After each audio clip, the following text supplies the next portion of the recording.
خیرات میں سوم پوزیشن محمد اطہر،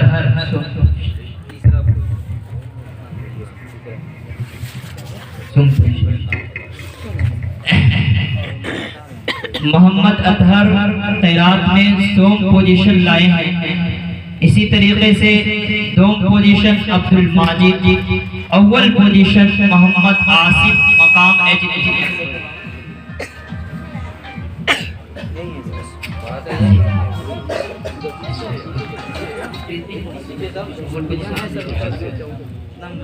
محمد آصف اول پوزیشن خیرات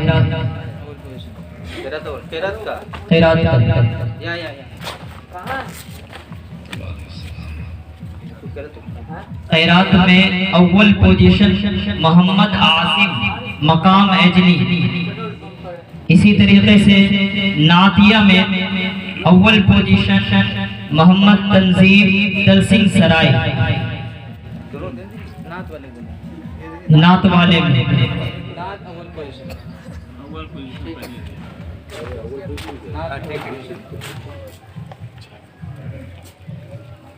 تقریر میں اول پوزیشن شمیم چک حمید۔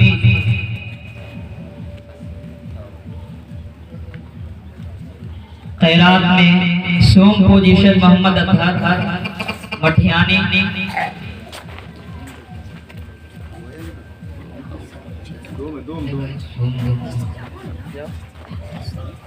دوم پوزیشن محمد عبد الماجد۔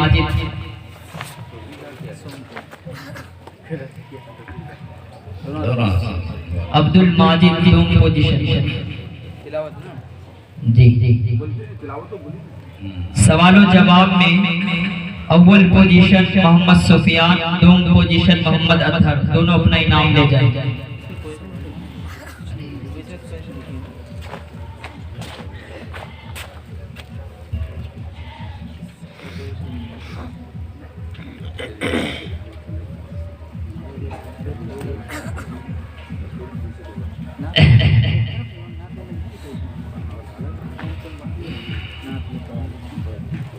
دوم پوزیشن نعت میں محمد حسنین مقام ایکمبا، سوم پوزیشن محمد ریحان نورلہ پور،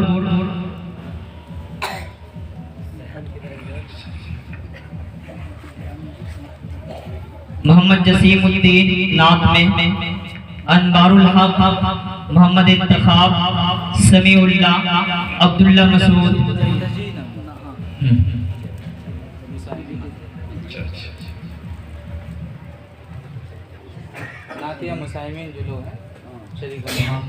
جن کا نام آتے جائیں انعام لیتے جائیں۔ محمد اشفاق،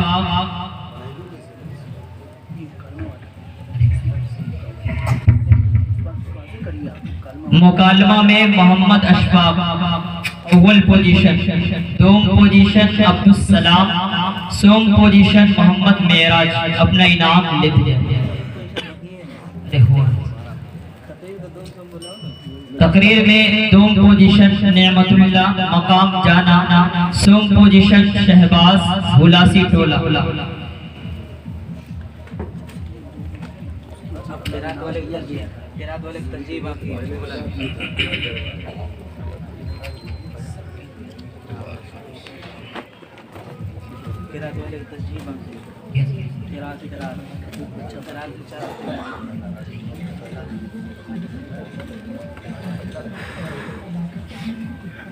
محمد ارمان خیرات میں وہ اپنا انعام لے جائے۔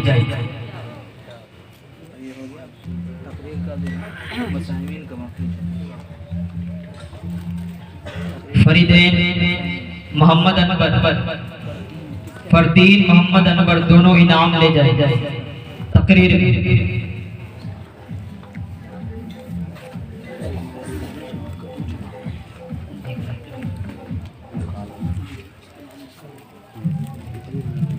سوال و جواب میں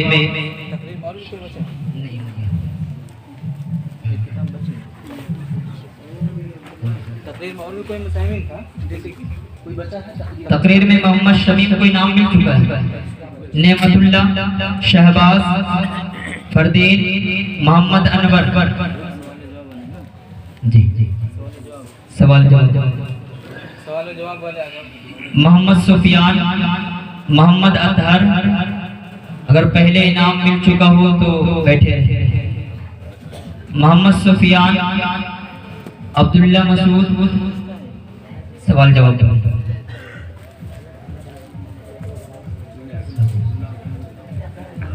ایک ہی نام۔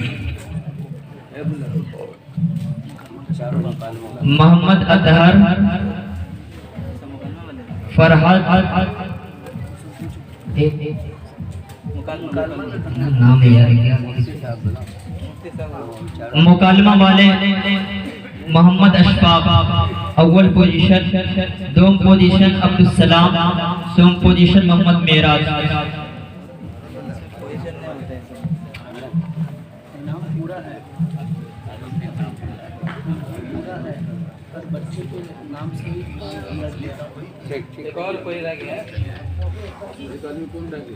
مکمل سب کو مل گیا۔ عبدالسلام انعام لے لیے تو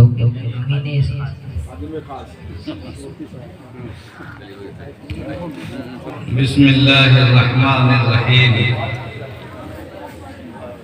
الحمد للہ وکفا والصلاة والسلام علی سیدنا ومولانا محمد المصطفى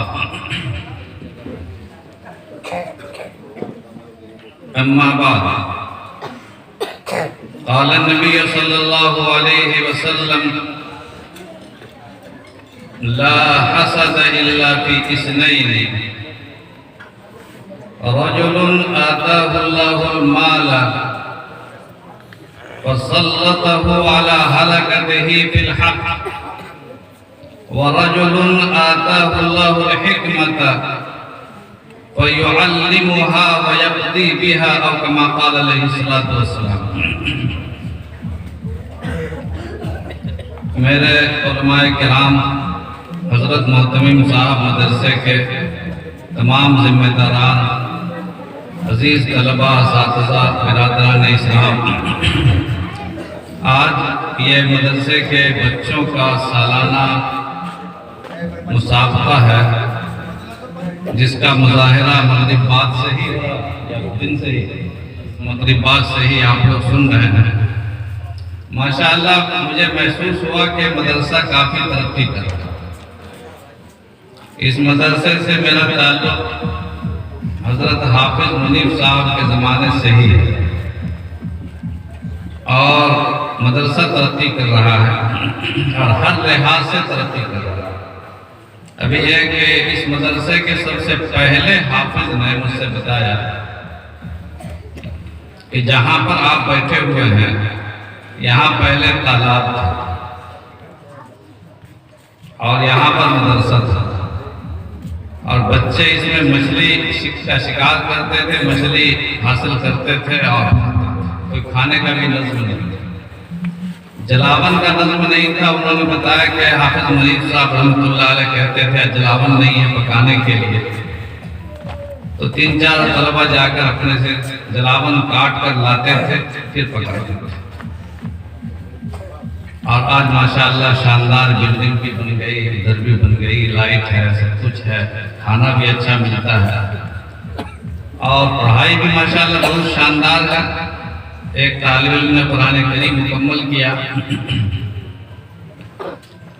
اور بہت سارے طلباء نے تقریر اور مسابقہ اور قرأت قرآن وغیرہ میں حصہ لیا۔ 85 طلباء کے بارے میں پتہ چلا کہ اس سال 85 طلباء دارالاقامہ میں رہے۔ میرے لیے بے انتہا مسرت کی بات ہے، میں نے بہت پہلے یہ بات کہی تھی کہ اس علاقے میں اس ادارے کو جس کی ایک تاریخی اہمیت ہے، جب کوئی چیز پرانی ہو جاتی ہے اس کی تاریخی اہمیت بڑھ جاتی ہے، اس کو مرکز بنا کر جتنی زمین اس کے پاس ہے، مرکز سے مراد تبلیغ کا مرکز نہیں، علم کا مرکز بنا کر، تبلیغ تو ہوگی ہی ساتھ ساتھ زمین، اس کو علم کا مرکز بنا کر، دانش کا مرکز بنا کر اس کو مسلمانوں کو توجہ دینی چاہیے۔ ادارہ بنتا ہے صرف مولانا لوگوں سے نہیں، وہ مولانا صاحب جنہوں نے یہ ساری قربانی مجھے بتائی اور میں ان کا چہرہ دیکھتا رہا، بہت متاثر ہوا، بہت متاثر ہوا۔ شاید کسی کی روداد سے اور کسی کی آبیتی سے میں اتنا متاثر نہیں ہوا جتنا اس طالب علم کی روداد سے متاثر ہوا۔ اور 80-85 کے دوران انہوں نے یہ تکلیفیں اٹھائی، اور اللہ تعالیٰ نے ان کو علم اور یعنی دولت ماشاءاللہ خوشحال ہیں، ان کو کمی نہیں ہے، لیکن جو لائن ہے ہمارے مدرسے کی اس پر وہ ابھی قائم نہیں ہے۔ وہ اپنا اسکول میں وغیرہ خدمات انجام دے رہے ہیں، مدرسے میں نہیں رہ سکے۔ انہوں نے بڑی تکلیفیں اٹھائی، مدرسہ قائم کیا، زمینیں خریدی، ماشاءاللہ بہت کام کیا، لیکن وہ اس پر مستقیم نہ رہ سکے، جبکہ اتنی گوناگوں صلاحیتوں کے وہ مالک ہیں کہ ایسے لوگ کم ہوتے ہیں۔ میں اسی وجہ سے سوچ رہا ہوں کہ ادارے جو بنتے ہیں وہ صرف علماء اور طلباء سے نہیں بنتے، بلکہ ادارے بنتے ہیں عوام کے جذبوں سے۔ ادارے صرف چاہیں کہ علماء اپنی ایک طرفہ قربانی کریں اور پیٹ پر پتھر رکھ کر کے سارا کام کرتے رہیں، اور آپ اپنی جیب تک بھی ہاتھ نہ لے جائیں۔ بار بار اناؤنسر صاحب کہتے تھے کہ ہلیے، مگر ہلنے کا نام ہی نہیں لیتے، اور شعر و شاعری پر خوب ہلتے تھے۔ وہ تو جادو ہے۔ تجھ کو بتاؤں میں تقدیر امم کیا ہے، تجھ کو بتاؤں میں تقدیر امم کیا ہے، شمشیر و سنا اول طاؤس و رباب آخر۔ جب قومیں شعر و شاعری کو جھومنے لگے اور اچھی باتوں پر خاموش ہاتھ بھی نہ ہلے تو سمجھے کہ بہت مشکل ہے۔ تجھے آبا سے اپنے کوئی نسبت ہو نہیں سکتی، تجھے آبا سے اپنے کوئی نسبت ہو نہیں سکتی، کہ تو گفتار وہ کردار تو ثابت وہ سیارہ۔ آپ صرف زبان کے غازی وہ عمل کے غازی تھے۔ ہمارے اکابر، ہمارے بزرگ حافظ منیب صاحب، ان سے پہلے جتنے بھی لوگ پوری دنیا میں جہاں بھی علم کا ڈنکا بجتا ہے، اسلام کا پرچم لہراتا ہے، آج یو پی میں جا کر دیکھ لیں یا گجرات میں وغیرہ وغیرہ، علماء کو لوگ جوڑتے ہیں دین کے ساتھ۔ آپ کی ذمہ داری ہے علماء کو متعین کرنا۔ آپ نے سمجھا کہ یہ ساری ذمہ داری علماء کی ہو گئی۔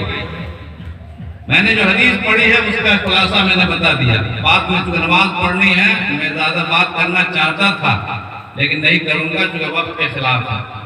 رسول اکرم علیہ السلام نے ارشاد فرمایا کہ حسد کرنا گندا کام ہے۔ قرآن کریم منع کہ لا تباغضوا ولا تحاسدوا، منع ہے۔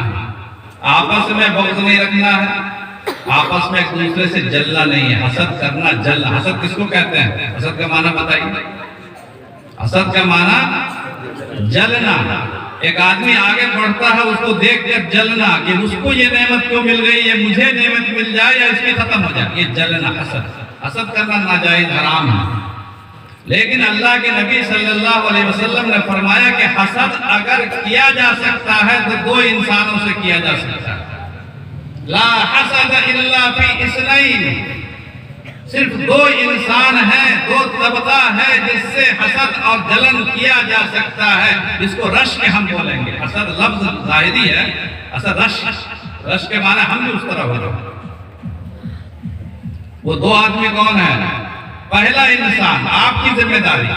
اللہ کے نبی صلی اللہ علیہ وسلم نے دو انسانوں کا ذکر کیا، جس میں پہلا انسان رجل آتاہ اللہ المال وسلطہ علی حرکتہ فی الحق، وہ انسان جس کو اللہ تعالیٰ مال و دولت نوازے، دنیا کی دولت عطا فرمائے، اور پھر اللہ اسے توفیق عطا فرمائی کہ وہ حق کے راستے میں اس مال کو ہلاک کرے، قربان کرے، خرچ کرے، خرچ نہیں ہلاکت ہی، مال لٹاوے اللہ کے راستے میں، حق کے راستے میں، شادی بیاہ میں لٹانا اور ناچ گانے میں لٹانا، قوالی میں لٹانا اور اپنے حوث کو تکمیل میں لٹانا بہت آسان ہے، لیکن حق کے راستے میں لٹانے والے انسان بہت کم ہے. دنیا میں دیکھا گیا ہے جتنے لوگ پیسے والے ہیں وہ اللہ کے راستے میں خرچ نہیں کرتے ہیں، اور جو غریب لوگ وہ پیسہ خرچ کرتے ہیں. وہ اعتراضات زیادہ کرتے ہیں کہ کہاں سے آئے ہیں، کہاں سے لائے ہیں، کہاں آپ کا حصہ کتنا ہے. حضور اکرم علیہ السلام نے فرمایا کہ اگر کوئی انسان اپنے آپ کو بدل لے کہ اللہ مال عطا فرمائے اور مال کو خرچ کرے، اس طرح لٹاوے جس طرح کہ عثمان غنی لٹایا کرتے تھے، جس طرح ابوبکر صدیق لٹایا کرتے تھے، عمر فاروق لٹایا کرتے تھے، فی الحق حق کے راستے میں، وہ انسان قابل حسد ہے، قابل رشک ہے. اس سے اگر تم کو جلن ہوتی ہے تو تم کو جلن ہونی چاہیے، اس میں کوئی گناہ نہیں ہے، تم بھی اس طرح بننے کی کوشش کرو. ایک انسان یہ ہو گیا. اب دوسرا انسان اس کا حضور اکرم علیہ السلام نے تذکرہ فرمایا، رجل آتاہ اللہ الحکمہ، ایسا انسان جسے اللہ علم اور حکمت عطا فرمائے، علم دین عطا فرماوے، علم کا نور عطا فرماوے، معرفت کی روشنی عطا فرماوے، وَيَقْضِي بِهَا وَيُعَلِّمُهَا وَيَقْضِي بِهَا، اس حکمت کی روشنی میں، اس علم کی روشنی میں وہ دوسروں کو بھی پڑھاوے یا لکھاوے یا سکھاوے اور دنیا میں لوگوں کے مسائل کو حل کرے. وَيُعَلِّمُهَا وَيَقْضِي بِهَا، دوسرا انسان صاحب علم ہے.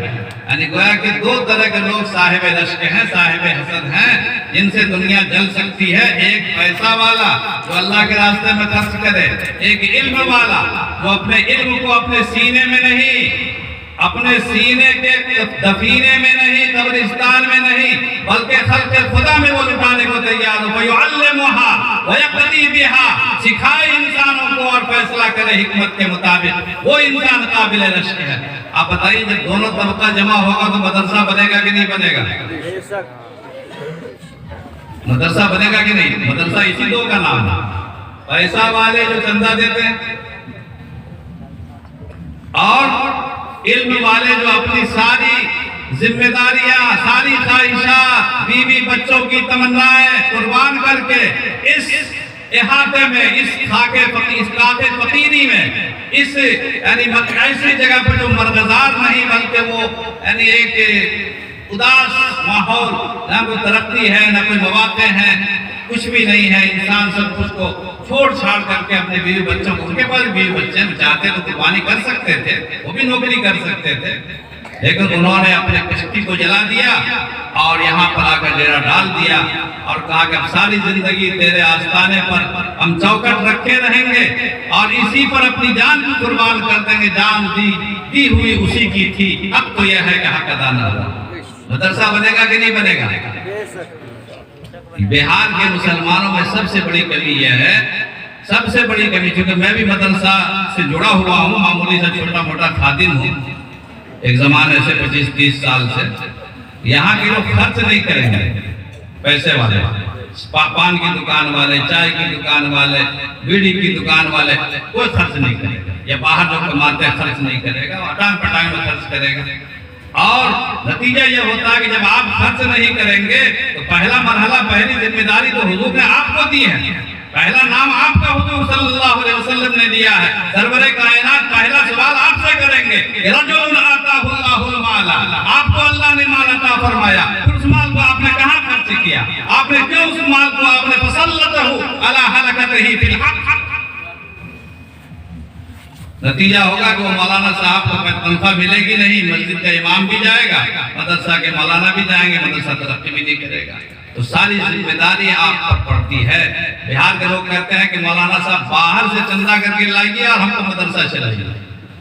سب سے زیادہ چندہ کرنے والے بہار کے لوگ باہر جاتے ہیں. باہر کا آدمی آپ یہاں کبھی نہیں آتا. سوچئے کتنے ہماری شرم کی. ایک ہمارے یہاں آئے تھے، ہم سے اکثر ملاقات ہوتی ہے، بنارس کے ہیں، مئو کے، وہ بنارس کے ہیں. انہوں نے کہا کہ جب رمضان میں سفرہ آتے ہیں مدرسے کے چندہ کرنے والے، تو اتنے سفرہ بنارس میں اور مئو میں آتے ہیں کہ لگتا ہے کہ بہار سے زیادہ کہیں مدرسہ ہی نہیں. اور جب رمضان ختم ہوتا ہے اور بچے آنا شروع ہوتے ہیں تو لگتا ہے کہ بہار میں مدرسہ بھی نہیں، سب بچہ یہی چلا رہا. عقل کنواں میں تو گجرات میں تو کہاں. یہ آپ کے لیے المیہ ہے بہار کے. اگر ابھی بھی آپ نہیں بیدار ہوں گے اپنا جیب کاٹیے. رسول اللہ صلی اللہ علیہ وسلم نے یہی تو سبق دیا تھا. اس زمانے کو لوگ بھی خرچ کرنا نہیں چاہتے تھے.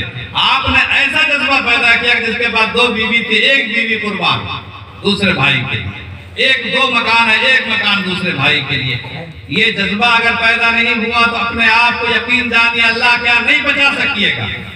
آپ کا قلم اللہ کے سامنے سے ہل نہیں سکے گا جب تک آپ صحیح جواب نہ دے سکیں گے. انشاءاللہ کریں گے اور اس بات کو پہنچائیں گے اور مدرسوں کو چلائیے, اس ادارے کو ترقی دیجیے. ایک طالب علم بھی اس علاقے کا باہر نہیں جانا چاہیے, سب کو یہی پڑھنا چاہیے.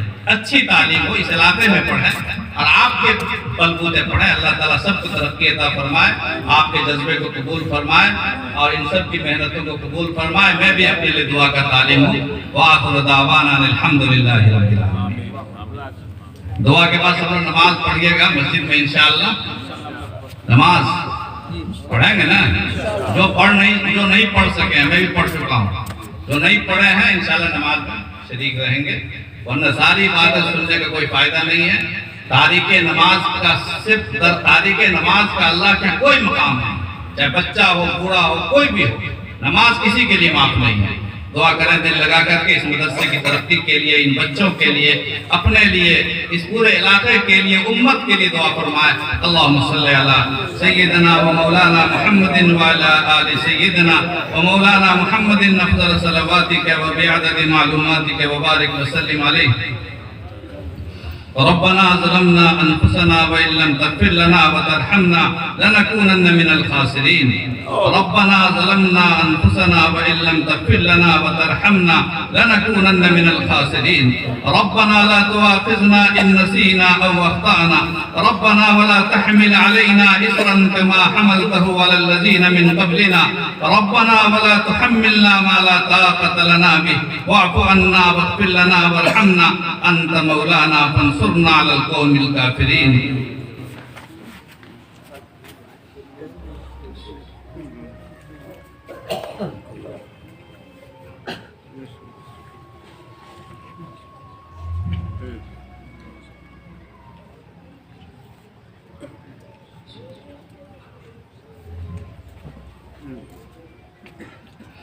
اللهم إنا نسألك من الخير ما سألك عبدك وحبيبك ورسولك سيدنا ومولانا محمد صلى الله عليه وسلم, ونستعيذك من الشر ما استعاذك منه عبدك وحبيبك ورسولك سيدنا ومولانا محمد صلى الله عليه وسلم, وأنت المستعان وعليك البلاغ ولا حول ولا قوة إلا بالله.